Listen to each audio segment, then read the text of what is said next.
Bismillahirrahmanirrahim. Assalamualaikum warahmatullahi wabarakatuh.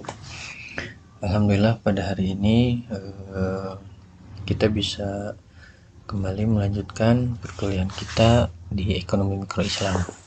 Mudah-mudahan kita bisa melaksanakan program ini dengan seefektif mungkin, seefisiensi mungkin. Jika ada yang berhalangan, bisa kalian simak materi ini di di waktu senggangnya kalian.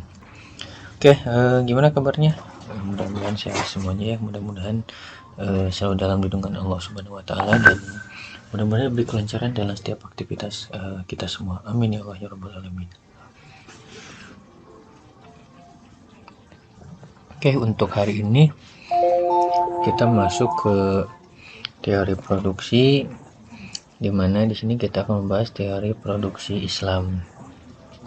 Teori produksi Islam itu sendiri adalah yang berkaitan dengan teori sebelumnya, yaitu tentang teori konsumsi, di mana teori produksi Islam ini fokus ke sejauh mana kita memahami faktor-faktor dari teori yang dibutuhkan oleh konsumsi. Jadi ketika ada kebutuhan konsumsi, ketika ada kebutuhan konsumen, maka di situ ada kebutuhan produksi yang harus kita siapkan. Jangan sampai ketika permintaan meningkat justru kebutuhan produksinya tidak kita penuhi, dan ini akhirnya yang menjadi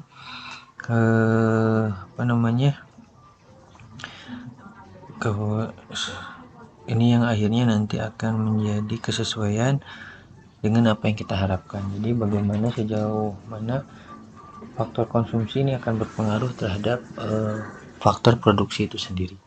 Oke, sebelumnya kita akan bahas dulu tentang teori produksi Islamnya, dan ini akan agak sedikit berkaitan dengan teori sebelumnya, itu tentang konsumsi tadi ya. Oke, di sini kita melihat sebuah definisi bahwasanya teori produksi merupakan sebuah aktivitas dalam menambah kegunaan, nilai guna suatu barang dengan memberikan manfaat yang baru, sesuatu yang lebih dari bentuk dasar barang yang tersedia. Produksi merupakan bagian dari mata rantai dalam kegiatan ekonomi. Misal, kebutuhan dasar rumah tangga ini kan beda-beda ya. Ada orang yang butuh beras, berarti kita cukup menyediakan atau kita cukup memproduksi beras saja. Ada orang yang membutuhkan nasi, berarti kita harus bisa memproduksi nasi, harus bisa menjadikan beras menjadi nasi. Bahkan ada orang yang butuh gabahnya saja. Makanya di sini akan berbicara nilai kegunaan, dan nilai kegunaan inilah yang nantinya menjadi value, yang nantinya menjadi keuntungan bagi si produsen.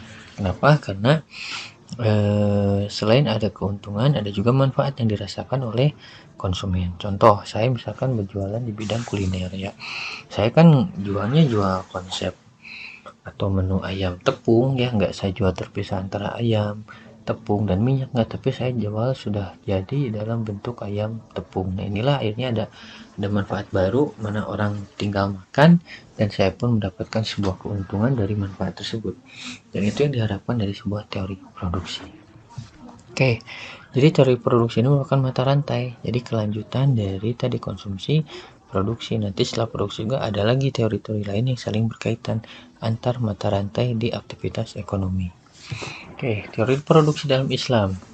Teori produksi dalam Islam adalah membahas tentang sebuah usaha dan proses eksploitasi sumber-sumber daya agar dapat menghasilkan manfaat ekonomi. Ini dijelaskan oleh ahli ekonomi kita, yaitu Qutb Abdus Salam Duaib.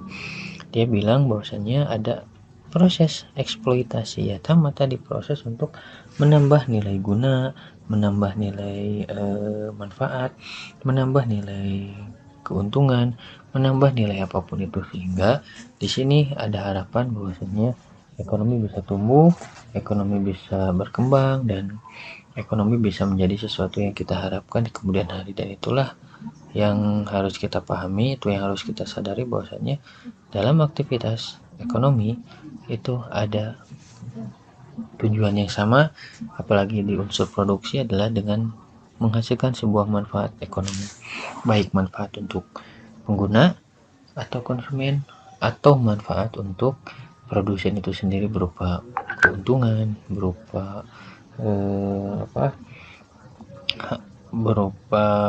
kelebihan, berupa profit dan sebagainya. Itu yang diharapkan. Jadi antara konsumen dan produsen ini saling menerima manfaat yang berbeda tetapi dengan nilai yang sama. Oke, kita masuk ke selanjutnya. Di sini ada batasan-batasan produksi Islami. Kita tadi sekalipun kita tahu ya tujuannya adalah untuk mencari sebuah manfaat, tapi harus kita pahami juga selain manfaat, tidak asal kita menyediakan manfaat, justru kita harus juga mengetahui batasan-batasan dari produksi Islami itu sendiri. Yang pertama, misal di dalam teori produksi Islam itu kita harus memegang sebuah prinsip keadilan dan kesamaan dalam produksi Islam. Maksudnya adalah bagaimana dengan adanya terproduksi ini bisa mencapai sebuah keadilan, sebuah harapan untuk menjawab sesuatu yang sudah menjadi menjadi yang diinginkan oleh konsumen. Jadi harus ada kesesuaian antara ekspektasi dengan kenyataan. Jadi kalau misalkan ekspektasi konsumennya tinggi, berarti kita harus punya dasar, kita harus punya kekuatan, kita harus punya standar yang bisa mengejar ekspektasi konsumen tersebut, sehingga akan muncul rasa keadilan. Jangan sampai kita membuat suatu produksi yang secara nilai itu di bawah, secara nilai itu kurang, dan itu tidak diharapkan oleh konsumen, yang hasil nanti konsumen menjadi kecewa terhadap kita. Dan ini harus kalian pahami, oleh keadilan dan kesamaan dalam produksi Islam. Terus yang keduanya, ada prinsip tentang memenuhi takaran, ketepatan, kelugasan, dan kebenaran. Ini di dalam Islam jelas sekali diperhatikan ya. Bagaimana Islam sangat memandang kesesuaian antara yang kita jual dengan yang kita terima. Misalnya memenuhi takaran, kita harus adil dalam takaran, kita harus jujur dalam takaran, kita jangan sampai berani-berani menggunakan sebuah takaran. Terus dari ketepatan ya, waktu ini hati-hati loh, saya jualan di online itu ketika ketepatan waktunya tidak kita penuhi, itu mereka menjadi sesuatu yang menjadi sesuatu yang menakutkan, menjadi sesuatu yang bisa dikritik ya, bahkan bisa membuat usaha kita ya dibilang terancam juga. Kenapa ketepatan ini menjadi kesesuaian, apalagi di zaman era modern sekarang, karena orang-orang sekarang kan butuh kecepatan ya.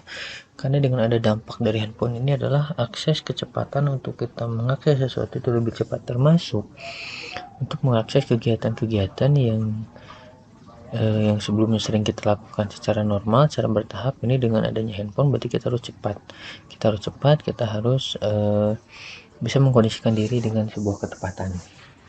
Terus yang selanjutnya berbicara kelugasan berbicara komitmen, kelugasan berbicara kepastian ya. Karena apa, kita jika di dalam dunia ekonomi tidak ada kelugasan, maka disitu akan berpengaruh terhadap kepercayaan seorang kepada hasil produksi kita.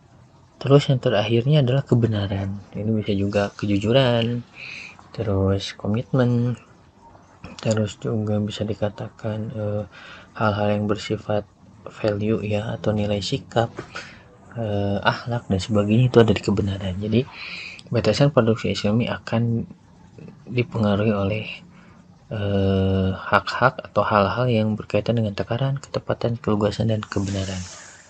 Selanjutnya di nomor ketiga itu adalah bagaimana teori produksi bisa menghindari, pertama jenisnya, fisiknya, dan kedua adalah proses dari produksi itu sendiri yang diharamkan dalam Islam. Misal kita suka lihat kalau ada rumah makan yang dia menjual menjual babi, itu kan bisa saja kalau ayam kitanya halal terus dimasak dengan wajan bekas babi, ya akhirnya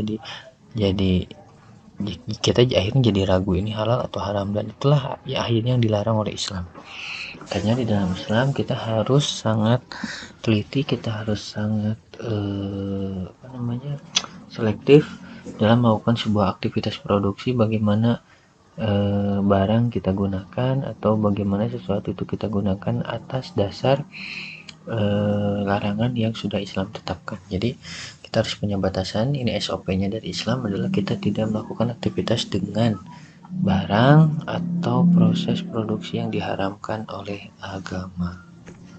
Terus kegiatan produksi akan berkaitan dengan kegiatan produktivitas karena di situ akan membahas tentang sebuah peningkatan. Kalau dalam prosesnya berarti ada peningkatan, kalau dalam produknya berarti ada nilai tambah yang dijual atau nilai tambah yang menjadi sebuah manfaat. Oke. Kegiatan produksi merupakan perbandingan antara output dan input yang mengatur serta menggunakan beberapa manfaat dari sumber daya yang ada untuk mencapai sebuah hasil yang optimal. Produksi akan sangat bergantung pada output dan input yang digunakan. Jadi di dalam produksi itu sebelum produksi itu kita ada sesuatu yang kita ambil, yaitu inputnya kita, terus kita lakukan proses produksi sehingga itu menjadi output. Dari proses ini nanti akan bergantung dengan bahan baku, tenaga kerja, waktu, biaya, dan sebagainya, sehingga itu yang harus kita perhatikan karena nanti dari proses produksinya akan menghasilkan sebuah gambaran produktif atau tidaknya kegiatan produksi kita. Karena jangan sampai inputnya bagus, outputnya jelek, dan begitupun tidak mungkin sebaliknya, inputnya jelek, outputnya bagus. Tidak akan terjadi seperti itu. Karena apa? Kita kembali lagi prinsip keadilan. Kalau prinsip keadilan berarti kalau inputnya baik, ya di situ akan terjadi output yang baik juga. Terus produktivitas dalam Islam ini dibahas dalam sebuah hadis yang diriwayatkan oleh Tabrani dari Rasulullah SAW. Sesungguhnya di antara perbuatan dosa ada yang tidak bisa terhapus oleh pahala sholat, sedekah ataupun haji, namun hanya ditebus dengan kesungguhan dalam mencari nafkah penghidupan. Ya, jadi ini seperti kita membiayai keluarga, membiayai diri sendiri, itu kan nggak bisa kita ganti dengan sholat. Tetap mereka lapar, harus kita usahakan dengan sebuah ikhtiar yang kita optimalkan, dan inilah yang akhirnya menjadi tanggung jawab kita, khususnya kita di bidang ekonomi. Bagaimana sebuah produktivitas ini akan mengantarkan seseorang dalam mencari pahala, atau ini akan memantapkan seseorang untuk bersungguh-sungguh dalam mencari nafkah di kehidupan kita. Karena proses mencari nafkah ini kan bukan proses yang mudah ya. Kadang kita di dalam usaha, kadang kita ada mengalami fase menurunnya, dalam kerja kita pun ada mengalami fase tertekan dan sebagainya, sehingga jika kita tidak diberi dengan kesungguhan, maka di situ akan ada suatu harapan kosong atau ada rasa frustasi dari kita, yang mana rasa itu yang akhirnya akan membawa kita pada sebuah keadaan yang tidak menentu. Jadi ini produktivitas dalam Islam sangat mempengaruhi itu, bagaimana kita bisa melakukan sebuah produktivitas, sebuah peningkatan dalam aktivitas usaha yang kita lakukan. Oke. Terus yang selanjutnya adalah fungsi dari produksi. Fungsi dari produksi adalah merupakan hubungan antara input dan output yang dihasilkan dalam satu periode. Jadi ini adalah gambaran produsen dalam melakukan sebuah produksi. Jadi ya tadi fungsinya kan untuk mengolah sesuatu itu dalam satu periode. Jadi dalam satu waktu, sehingga menjadi bisa terbayangkan bagaimana kualitas produksi yang kita lakukan. Itu dari fungsinya dulu. Jadi ada hubungannya tadi antara input dan output dan dilakukan dalam satu periode. Ya, nggak mungkin dong kamu melakukan misalkan kamu beli bahan bakunya garam dan sebagainya, ya kamu pakai itu garam di dunia fashion, ya nggak akan masuk. Kan apa, periodenya berbeda, waktunya berbeda, jenis barangnya berbeda, banyak perbedaan, sehingga itu menjadi pola gambaran produsen dalam melakukan sebuah produksi. Terus fungsi produksi kalau digambarkan seperti ini ada fungsi produksi, ada garis K itu modal, ada L garis tenaga kerja, dan Q itu adalah F dari K atau koma L, ditunjukkan dalam kurva isokuan. Ini kalau yang di sebelah kanan semakin menjauh dari titik nol, maka akan semakin baik kondisi ekonominya kita. Misal ini kan nolnya di ujung nih, ketika ini lebih menjauh di titik nol maka semakin maju.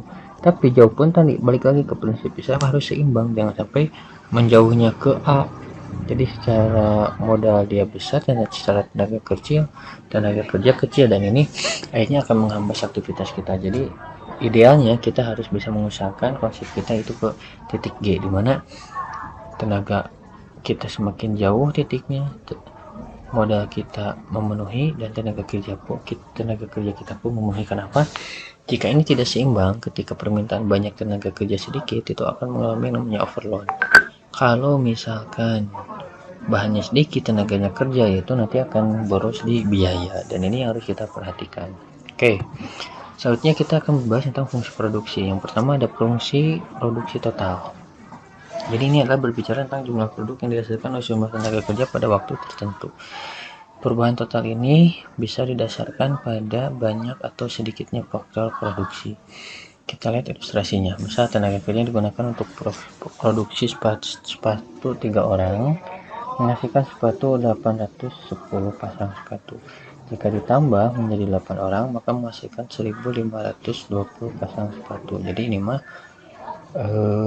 kekuatan produksinya. Jika misalkan nambah pegawai, maka akan menambah jumlah output yang dihasilkan oleh suatu perusahaan. Jadi ini ada produk total. Ada yang selanjutnya produk marginal, itu tambahan produksi yang diakibatkan oleh pertambahan satu tenaga kerja yang digunakan.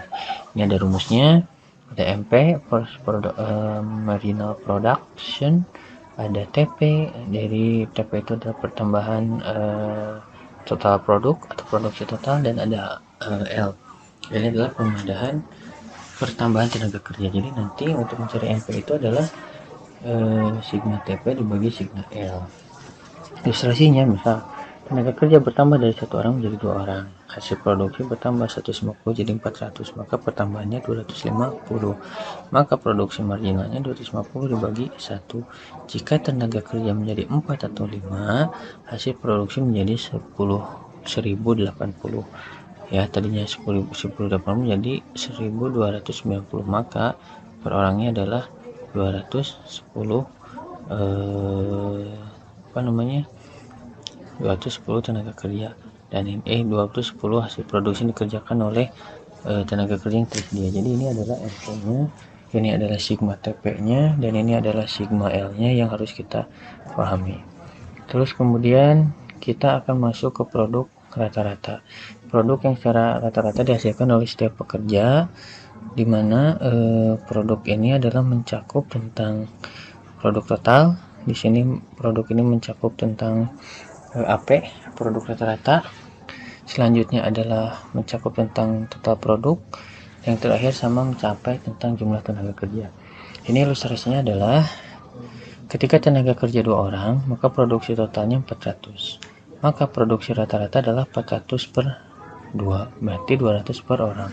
Ternyata tenaga kerjanya ditambah menjadi 8 orang, maka produksi totalnya 15.520. Maka produksi rata-ratanya adalah 1.520 dibagi per 8 sama dengan 190. Nah ini ada kan ya, ada pembagian kerja, jadi kerjanya lebih cepat dan orangnya jadi tidak terlalu capek. Nah, tapi di situ ada pertambahan juga.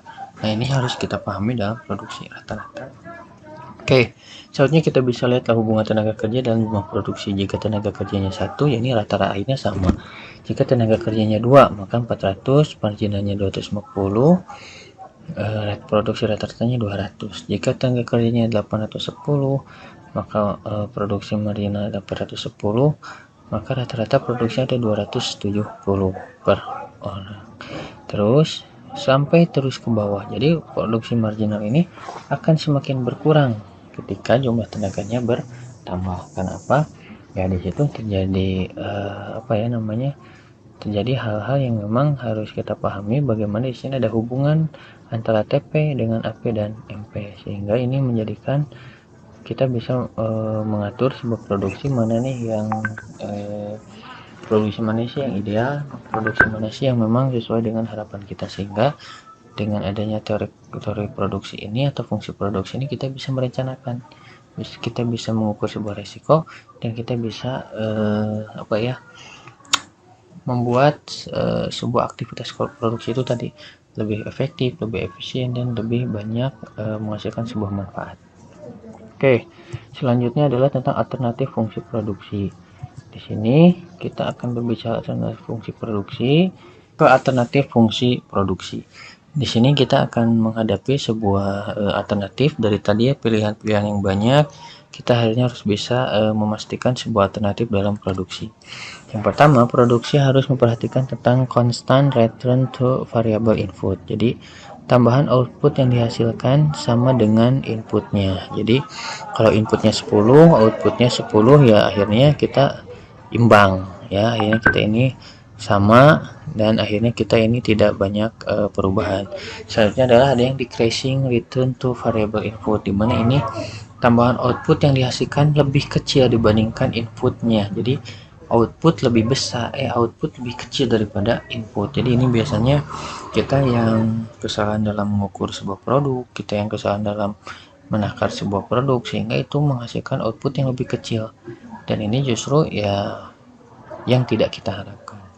Yang kita harapkan itu adalah tentang increasing return to variable input, di mana ini adalah tambahan output yang dihasilkan lebih besar dibandingkan input sebelumnya. Jadi outputnya ini lebih besar daripada input. Nah, ini memang hal yang memang harus kita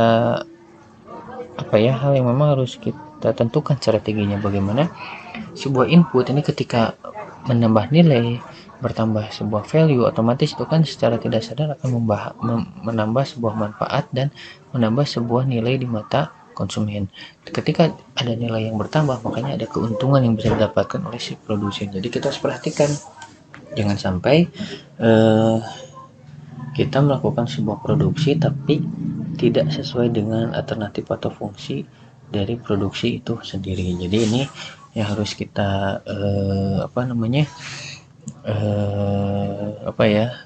yang harus kita pahami, bagaimana dengan sebuah produksi kita bisa menambahkan nilai yang sama atau nilai yang kurang atau mungkin nilai yang lebih. Dan nilai yang harus menjadi alternatif kita, nilai yang harus jadi acuan kita untuk dalam hal memproduksi suatu aktivitas di bidang ekonomi. Dan ketiga hal ini sebenarnya ketiga hal ini sebenarnya bisa saling menguntungkan loh. Misal tadi ya, yang tambahan output yang dihasilkan sama dengan inputnya, misal kita menjual barang kayak jual jilbab misalkannya, dari produsennya kita dapat sudah bentuk fisiknya seperti itu, ya kita jual lagi, nggak melakukan perubahan apapun. Ada juga misalkan yang kita menjual misal produk-produk yang bisa dijual semua ya. Kalau misalkan ini biasa kalau saya lihat di